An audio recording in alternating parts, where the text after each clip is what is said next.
like a Hellcat.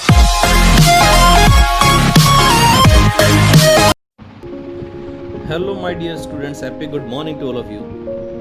Dear students, this is my next lecture of lesson number 4, Geography 8th class.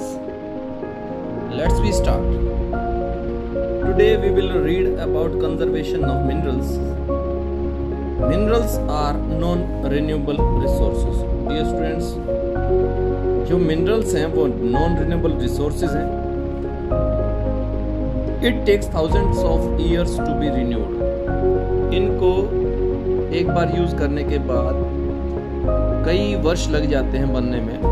दस we need to conserve them for future generation. इनको future generation के लिए बचाना जरूरी है. And use them economically. Conservation means use of minerals in best possible way. Conservation का मतलब क्या है? मिनरल्स को सबसे अच्छे तरीके से यूज करना क्या कहलाता है? कंजर्वेशन ऑफ रिसोर्सेज कंजर्वेशन कहा जाता है. The use of minerals is increasing day by day. Therefore to save it for the future generation, it is necessary to use them in a well planned manner. हमें यदि इनको future generation के लिए बचाना है तो हमें क्या करना पड़ेगा? इसको यूज़ करने का एक वेल प्लान होना चाहिए कि हमें किस तरह से इनको यूज़ करना चाहिए ताकि ये क्या हो सके, आने वाली पीढ़ी के लिए बच सके. Means of conservation. The main means of conservation are, क्या क्या साधन है? Number 1 is recycling. Recycling means जब हम किसी वस्तु को एक बार यूज कर लेते हैं तो दोबारा उसको यूज किया जाए. Recycling means using discarded materials again and again. एक बार यूज कर लें, वो हमारे काम का नहीं रहे, फिर उसको दोबारा यूज कर लें.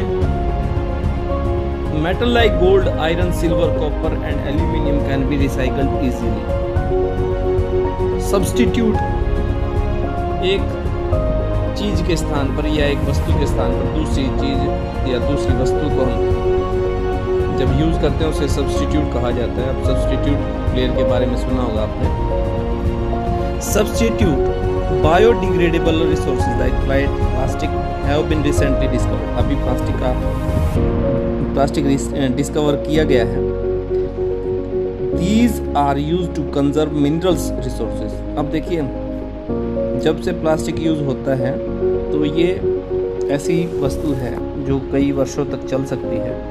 तो इससे जो उनके ऊपर मिनरल रिसोर्सेज जो हैं इनसे कंजर्व हो जाएंगे. Avoid wastage. Use of efficient method of mining and processing should be adopted to reduce the wastage. नए जो तरीके हैं किसके? माइनिंग के और प्रोसेसिंग के, वो डियर स्टूडेंट्स अडॉप्ट करने चाहिए, जिससे क्या होगी, हमारी जो वेस्टेज है वो कम हो जाएगी. Power resources. All those resources which generate energy of power are called power source of energy. जो सभी ऐसे रिसोर्सेज जो एनर्जी जनरेट करते हैं उन्हें क्या कहते हैं? सोर्स ऑफ एनर्जी कहा जाता है. Energy is the most important in the all resources. We need energy or power in every field of life. हमें हर अपने जीवन के हर फील्ड में पावर की जरूरत पड़ती है. It is used in industry, agriculture, transport, communication and defense. At present, the world gets 90% of energy needs from fossil fuels and 10% from hydroelectricity and nuclear power. 90% हम कहाँ से? फॉसिल फ्यूल से लेते हैं पावर, और 10% जो है वो हाइड्रो इलेक्ट्रिसिटी और न्यूक्लियर पावर है. The power resources are divided into 2 types, conventional and non conventional. Dear students, conventional resources वो होते हैं जिन्हें इसे हम हिंदी में परंपरागत संसाधन कहा जाता है. और नॉन कन्वेंशनल कौन से होते हैं? जिन्हें अब यूज़ करना शुरू किया गया है. और कन्वेंशनल जिन्हें हम कई वर्षों से यूज़ करते आ रहे हैं. Conventional resources are those resources which have been in use for a long time. They cover the limited reserves and are exhaustible. Firewood and fossil fuels are 2 main conventional resources. 2 हैं firewood ईंधन कह सकते हैं, लकड़ी का जो है, और जो फॉसिल फ्यूल्स हैं वो ये दो कन्वेंशनल रिसोर्सेज हैं जिन्हें हम कई वर्षों से यूज़ करते आ रहे हैं। These resources did not come into use at the same time, they gradually developed in phases over a period time. Non-conventional resources. Non-conventional resources are new. ये नए हैं, मैंने आपको पहले ही बताया था। Solar, wind, tidal, geothermal, atomic energy and biogas are some non-conventional resources. इनका बहुत विस्तार पूर्वक अभी यूज नहीं शुरू हुआ है, कहीं कहीं यूज।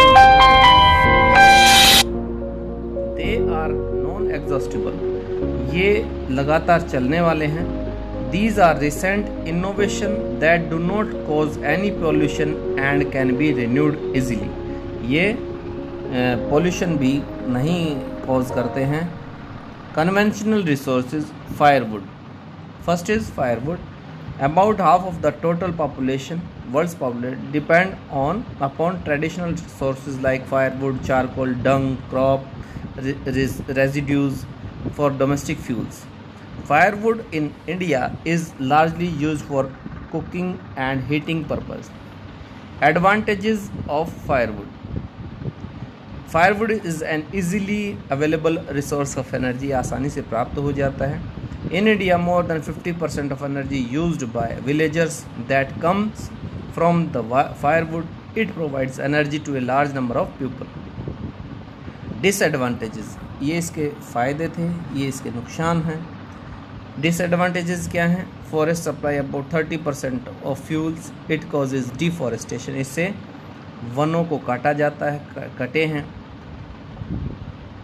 फायरवुड पोल्यूट्स द एनवायरनमेंट, इससे एनवायरनमेंट पोल्यूट होता है। It promotes green house effect, इससे ग्रीन हाउस इफेक्ट जो है वो प्रमोट होता है। Would is collected from forest which is time consuming, ये जंगलों से इकट्ठा की जाती हैं लकड़ियाँ जो हैं, इससे जो टाइम है वो भी ज़्यादा कंज्यूम होता है। Fossil fuels, fossils are the remain of plants and animals, ये क्या है? ऑर्गेनिक मैटर है जो किसका बचा हुआ पदार्थ है, प्लांट्स और एनिमल्स का। That remained buried for a long time in the sedimentary layers of the rocks. The fuels that have been found by remains of the organic matter is known as fossil fuels. The fossil fuels are exhaustible, ये ख़त्म होने वाले हैं या इनको कई वर्ष लग जाते हैं बनने में। They cannot be replaced. They cause a lot of pollution, ये pollution भी फैलाते हैं। Coal, mineral oils and natural gas are the main fossil fuels. Dear students, आज के लिए इतना ही। Wait for my next lecture. Thank you.